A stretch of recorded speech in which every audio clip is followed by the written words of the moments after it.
Hey friend, welcome to the Get Rooted in Health podcast. I'm Gabby Flater, a faith-led wife, mom of 3, certified nutrition consultant, personal trainer, and passionate about changing lives. I know how frustrating it can be to navigate the health and wellness world. You want to be motivated to prioritize your well-being and wish you were more educated when it comes to cultivating a healthy home. Maybe you're a mom who's completely burnt out and needs a fresh perspective on life, or you're searching for a place to feel seen, heard, and encouraged in a godly manner. No matter if you're doing the dishes, getting your sweat on, or drinking reheated coffee while watching the kids play, there is always an opportunity for growth. If you are ready to finally take action about these desires and are ready to learn, grow, and transform your mind, then you are in the right place. It's time to establish deeper roots so you can enjoy a more fruitful and fulfilling harvest. Let's dig in. Hello, friends. Welcome back to the Get Rooted in Health podcast. My name is Gabby. Thank you so much for tuning in this week. So glad that you're here. I value every single download and listen, review and comment, like and share. Everything matters so much to get this podcast out there in the world to more and more people so that we can change lives together, helping others live healthy, live happy, and focus on what really matters in life and not getting caught up and lost in, just so many distractions of the world that lead us astray with, it just steals our joy, steals the truth, and just what really matters in life. And I feel that we can tend to get swayed and distracted so often. So here we keep it real. We keep it authentic and shine light on areas that are topics that can be confusing or just not talked about as much, or just, coming and chatting like you would with a friend. So that's why I'm here, to help serve you guys and support you along your journey in all areas of life, with motherhood or just being a woman, all the things that come with that, all the health things that we chat about, homesteading, sourdough, fitness, running. I'm very broad here and we try to encompass it all, and it's wonderful and exhausting at the same time because it's so many things that go through my head where I'm like, I should talk about this, I should talk about that. So I'm glad that you're here, and I hope that you like the variety, because that's how I tend to work, is I like variety. I like to change things up and keep it new and exciting. And that's what I've learned about myself a lot, actually, is it can be a weakness, but it's also a really a superpower, being able to have that kind of a attitude and mindset and approach to a lot of things. Is it's just a lot of things just they just get done on a whim, on a fly, and I can roll with it. I'm very flexible. I love surprises. I love not knowing. I do love knowing some things, but I also do love not knowing other things. And just the variety. I like variety in life. So my husband and I were talking one night, and it was super funny because he was like, you are predictable. Because what were we doing? I was like, how well do you know me? Like, if I were to ask you, like, what's my favorite color, would you know? And so then we started like asking all these questions, and then he was like, you are pretty predictable, and then I was like, but you just told me that I'm not predictable. He's like, no, it's predictable to know that you're unpredictable. So, because he was like, maybe one night you might want a glass of wine, but maybe one night you might want a beer, and the other night you might just want to share a glass of whiskey with me. And he's like, so I know that you like variety. And so it's just super funny where he's just like, you are predictable because I know that you are unpredictable. So it's hard. Sometimes I'm not a super strong routine girl with many things, where he is my Mr. Steady. So it was a sweet conversation, and it was fun to do for a little while, having those moments to connect. Because it's hard during parenting life and all the things in life, to actually like connect and check in with your partner. It's like, oh, hello. We're not just roommates. We actually are married and live together. No, but for real, we are definitely just in a really thick season with little people, and want to give a shout out to my husband, who has over the last year and a few months been studying for a big certification for his profession. He's an accountant, so he went and did his CPA. And he was like, I don't know why I waited till now, because I thought it was going to be hard with one kid. And then he went for it, and we added a child to our family during all of it. So there are 4 exams that need to be taken. And so he's been studying. He's been from a tax season, which he's up early and working crazy hours for like 3 to 4 months. More like 3.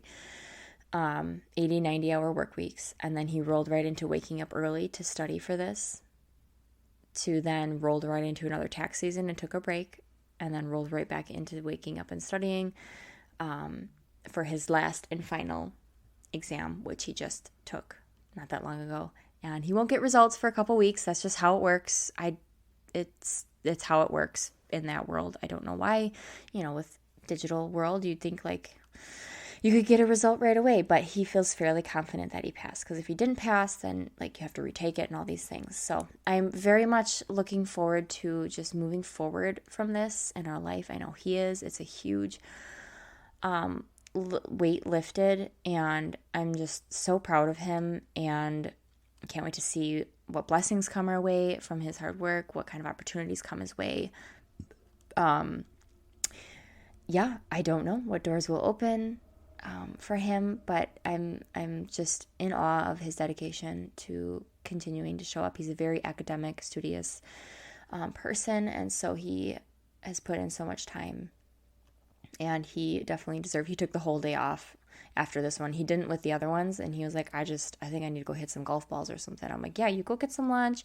I got the kids. You take off work and go do what you got to do after your exam. So the results will be rolling in here in August, and I'm looking forward to, we'll probably go out and celebrate and have a dinner date, because that is worth celebrating for sure. But it definitely takes 2 to tango. It's, like, man, just supporting each other's goals and making the house function, everyone's needs met. And yeah, we are just both tired at night, and we tend to get the kids to bed, and then we just like chill the heck out on our, we're like catching up on things on our phone, or he's just reading things.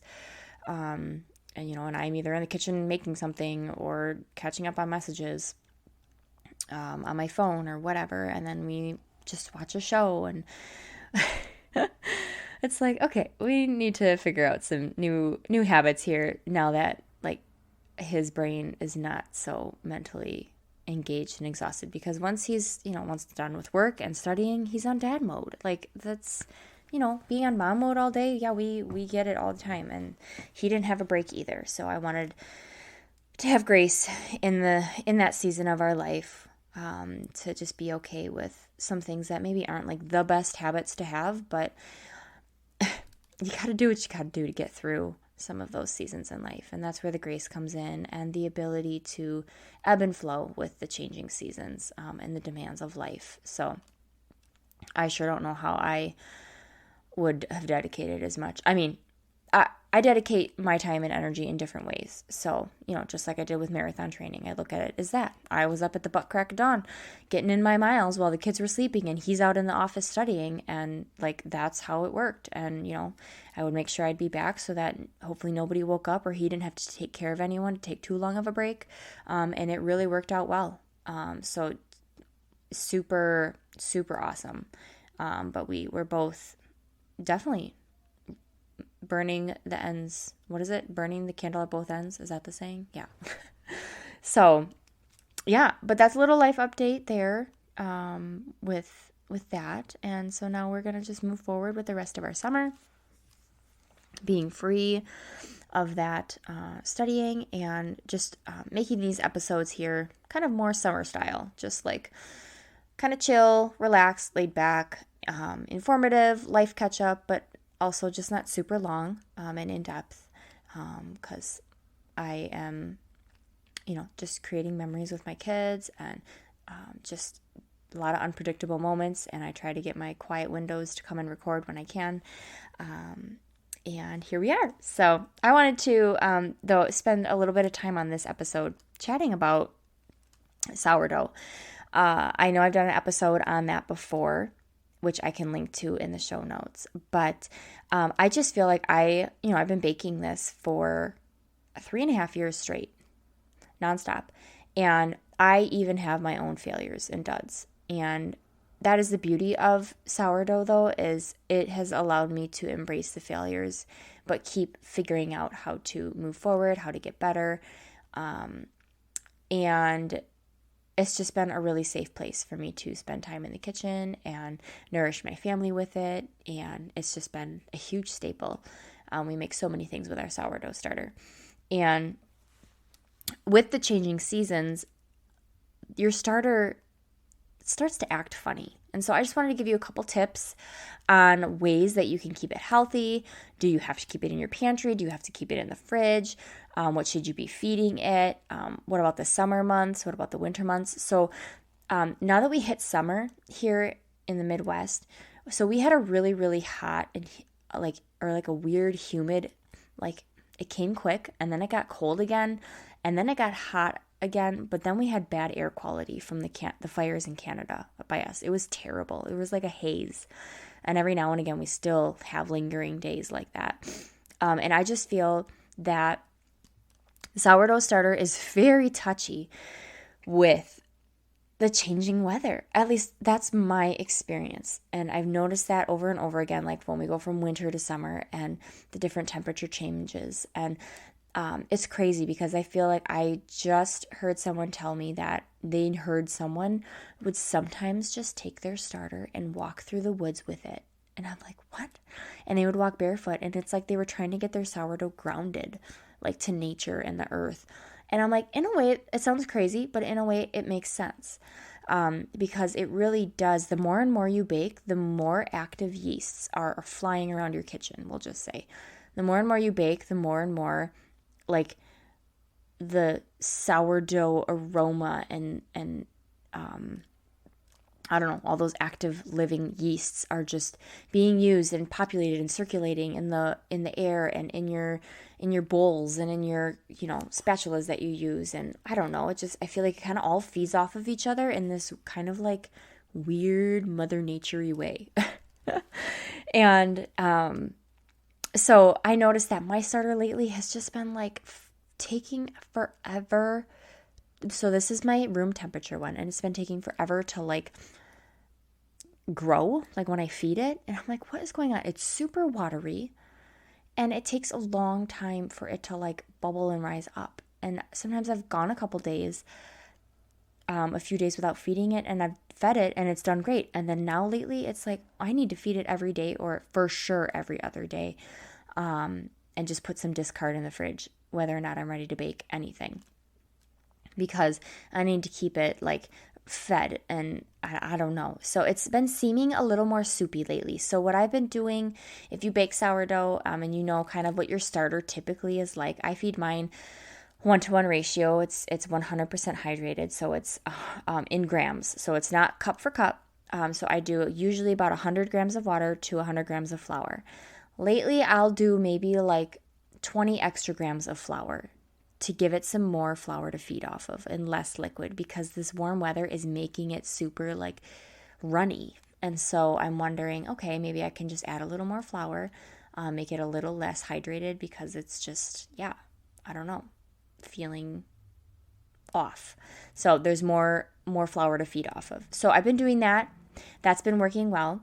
Another thing that you can do if you're noticing some really stagnant growth in your starter is just get a clean jar. And I just did this yesterday, as I was like, you know what, it's been a little while.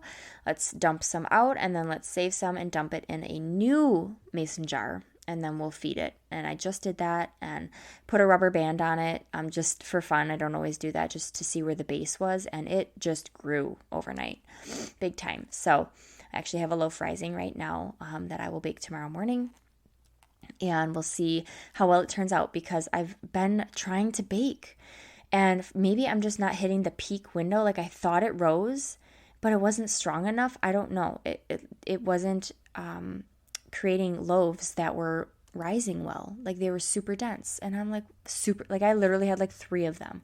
And I was like, what is going on? This is so frustrating. So that's my room temperature one. So I would just say feed it a little extra flour, give it a new jar, give it a blessing. Some people will feed theirs rye flour. That is supposed to be a really good, effective flour for feeding it. I should have looked up why, but the rye flour is one that will be really helpful in feeding your starter for growth. Okay, so I just looked up a little bit about the rye flour, and it just has a lot more nutrients in it, and it enables the starter to quickly convert sugars for faster, more efficient fermentation. But however, like if you're baking with rye or like your whole starter is with rye, it might create a little bit more of a dense dough just because it is, or like a lower rise because it doesn't have as high of a gluten content, which is the same with einkorn flour. If I know I'm baking with einkorn or some of einkorn flour, it's not going to have as high of a rise if I just use all-purpose because einkorn has a less gluten content. So, but the rye has a lot of other nutrients in it that it feeds off of, resulting in just more of a sour taste and, just a really strong starter. But again, it can be a little bit less of a rise when using the rye flour. So that's another option that you can try.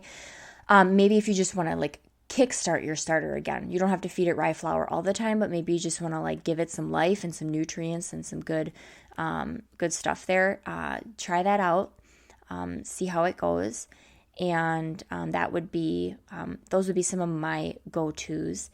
I use, if you're looking for specifics, I use a wooden, really firm wooden spatula spoon type thing that I found, and that's what I use to mix mine up. I will typically, feed it after I use it to bake with. So like if I know that I want to make a loaf, say it's Monday morning and I haven't fed my starter for maybe a day or two, I dump some out to make space in the jar. So I dump it in another jar because it's not active. It's not going to create a rise because it already did and then it fell. And so I'm dumping out the discard into a jar that I just keep in my fridge for when I'm ready to use it for other things, because it is already a fermented product and I don't have to waste it if I can use it in other recipes, which I do. And I talk about that in my other episode on sourdough. But then that morning I will feed it the 100 grams of flour and 100 grams of water. And it can take 4 to 6 hours for it to rise. And it could rise real fast on the lower end of those hours if your starter has been well taken care of and well loved and fed. And so I want to make sure that it's ready to go by the time I want to whip one up in the late afternoon or in the evening. So that I can bake it the next day. So you kind of have to work backwards in your head. Like I know I need to have a loaf made by this day or this time. So when do I need to have it fed so that I can whip it up by this time to be able to bake it by this time? So you're doing a lot of number crunching, time crunching, but it's worth it. It's become so easy now because now I just know, like, it's not like numbers. It's more of like the day, like, oh, it's evening. I'm in the kitchen. I know I want a sourdough loaf. I can just whip it up because I know I fed it. And yeah, the other option for not baking quite as often is using the fridge. And honestly, I do enjoy just relying on the fridge one. I have both because I just like the challenge of keeping it alive and using it. But the fridge actually isn't as hard. And you can use it well past when you fed it last. Like I've kind of experimented, but you have to stay on top of feeding it. So when you keep a starter in the fridge, it's cold. So it's slowing down the fermentation process, so it just takes more time for it to feed off of the naturally occurring sugars and yeast in there. But you can take it out of the fridge cold and bake with it right away. So you'll see all the air bubbles, you'll see it rise, but it's not going to be in that quick 4 to 6 window. It's going to be more in that 12 maybe 14, 16-hour window, depending on how healthy and strong it is. So I keep a jar in there as well for a backup, or like if I know that I'm going to be baking multiple loaves for different things or for people that have requested them, I will make sure that I have those, both my room temp one available and the one in the fridge available. So I just like to experiment and see what works. I've definitely gone, it's crazy. I feel like I've fed it maybe 5 days prior to then using that same exact starter, because I looked at it and I was like, this still looks super bubbly and air, like there's air pockets all over this. And I opened the jar and there's that little poof, because it was releasing the gas that had built up. And I'm like, I feel like this is still a really healthy starter, and I didn't feed it recently, but I'm going to try it. And I had beautiful loaves. Now, is that always the case? No. So there's a lot of wiggle room with it. And if you stay on top of feeding that fridge starter at least once a week, even if you don't bake with it, you could like feed it and bake with it whenever you want in the week, at least if you've given it the 12 plus hours to ferment and do its thing since feeding it. But you could go a week and then decide to bake with it. I mean, that's been my experience, but you got to play around with it. So if you want more to bake on a once a week schedule, you don't always want bread around, or not everybody likes it, or you just can't stay on top of it because you have a busy life. Hey, I get it. You don't have to baby a room temp one. You can keep one in the fridge and have amazing success. There's no right or wrong. They're both, my mom actually keeps hers in the fridge all the time, which honestly, I should just do that and just acclimate mine both to the fridge. But again, me, I just like the challenge. I like to see what works for the room temp one and what works for the fridge starter. And then I'm better able to help you guys and what you want to do, so that, I can kind of figure that out for you. So the fridge one definitely is a great backup one. You can create starters from your starter. So if you just want to have like 4 jars going at a time, you can pull a few tablespoons out, put them in a jar and feed that, and you'll have now 2 jars, and then you could multiply that into a 3rd jar. So I was doing this definitely when I was selling sourdough, as I definitely needed to make more and more jars of starter, or I just was going to have one giant jar of starter. And so you can play around with it. You could see what works best for you. Again, there's no right or wrong, but I wanted to give you a couple just ways of restarting, reviving. Sometimes your sourdough starter can have a layer of water, or like an orange or a gray hint on it. Don't worry about it. Scrape it off, dump it out. Don't dump all of it out, because everything below is still good. And just feed it. And maybe you need to feed it again. And, if you haven't paid attention to it for quite some time, just keep feeding. Dump some out. Feed it again. Dump it out. Feed it again. And once you start to notice that it is growing at a faster rate after every feeding, you have gotten it back to a great place. And if it has that like sour, sweet, yogurty smell, that's perfect too. That's definitely what we're looking for. I've definitely smelled some people's that smell like paint thinner. No thanks. I don't want chemicals smelling. That's not what it's supposed to smell like. So it's just supposed to have like a sweet, yogurty, a little bit of a sour, tangy, yogurty smell. And yeah.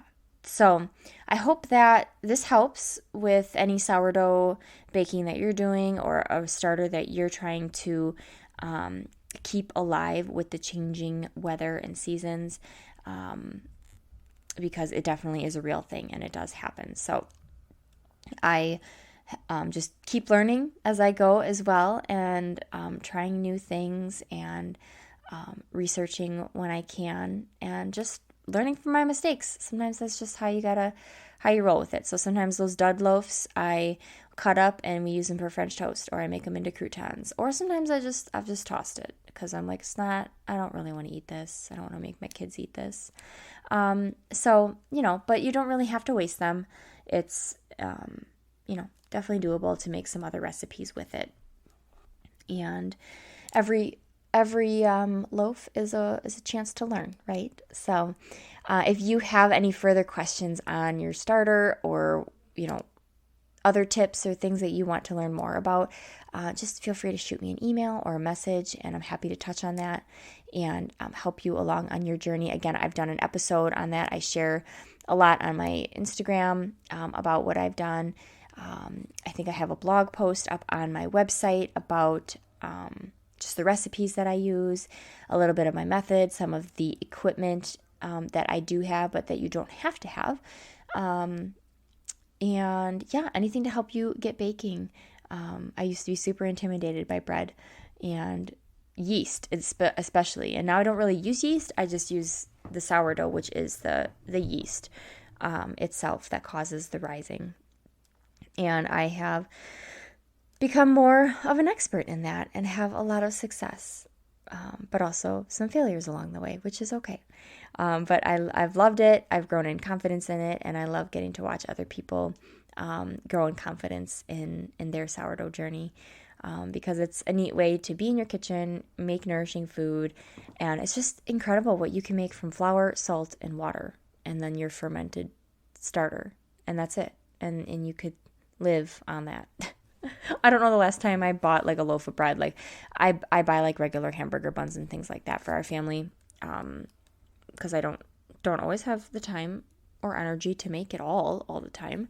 But we just eat sourdough, have a lot of other sourdough flavored things, and that's our jam. So I hope that this was helpful, and if you know of anyone who does bake sourdough, feel free to shoot this their way. Hopefully it helps them.